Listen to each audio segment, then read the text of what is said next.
അസ്സലാമു അലൈക്കും വറഹ്മത്തുള്ളാഹി തആല വബറകാതുഹു. മഹാനായ ഇമാം ഖുർത്തുബി റളിയല്ലാഹു അൻഹു അവിടുത്തെ തദ്കിറത്തുൽ ഖുർത്തുബ് എന്ന ഗ്രന്ഥത്തിൽ പറയുന്നുണ്ട്, നല്ല മരണത്തിൻ്റെ 3 അടയാളം, അതുപോലെ തന്നെ ചീത്തയായ മരണത്തിൻ്റെ 3 അടയാളവും.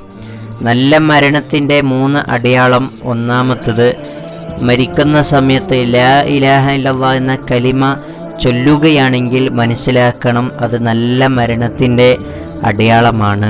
രണ്ടാമത് മഹാനവറുകൾ പറയുന്നു, മരിക്കുന്ന സമയത്ത് നെറ്റിത്തടം വിയർക്കുകയാണെങ്കിൽ അത് നല്ല മരണത്തിൻ്റെ ലക്ഷണമാണ്. മൂന്നാമത് പറയുന്നു, 2 കണ്ണിൽ നിന്ന് കണ്ണീര് വരികയാണെങ്കിൽ മനസ്സിലാക്കുക അത് നല്ല മരണത്തിൻ്റെ അടയാളമാണ്.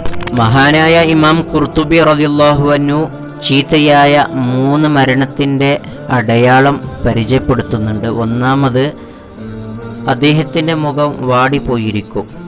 ആ മരിക്കുന്ന സമയത്ത് മുഖത്തിൽ ഒരു പ്രകാശം, ഈമാനിക വെളിച്ചം മുഖത്തുണ്ടാവുകയില്ല. അപ്പോൾ മനസ്സിലാക്കുക ഇത് ചീത്തയായ മരണത്തിൻ്റെ അടയാളമാണെന്ന്.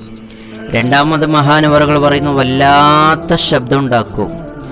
മരണം ഈ ലോകത്തോട് യാത്ര പറയുന്ന നേരത്ത് അങ്ങനെയുള്ള ഒരു മനുഷ്യൻ വല്ലാത്ത ശബ്ദം ഉണ്ടാക്കും. അപ്പോൾ മനസ്സിലാക്കുക ഇത് ചീത്തയായ മരണത്തിൻ്റെ അടയാളമാണെന്ന്.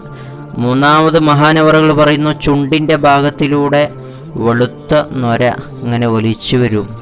അന്നേരം മനസ്സിലാക്കുക ഇത് ചീത്തയായ മരണത്തിൻ്റെ അടയാളമാണ് എന്ന്.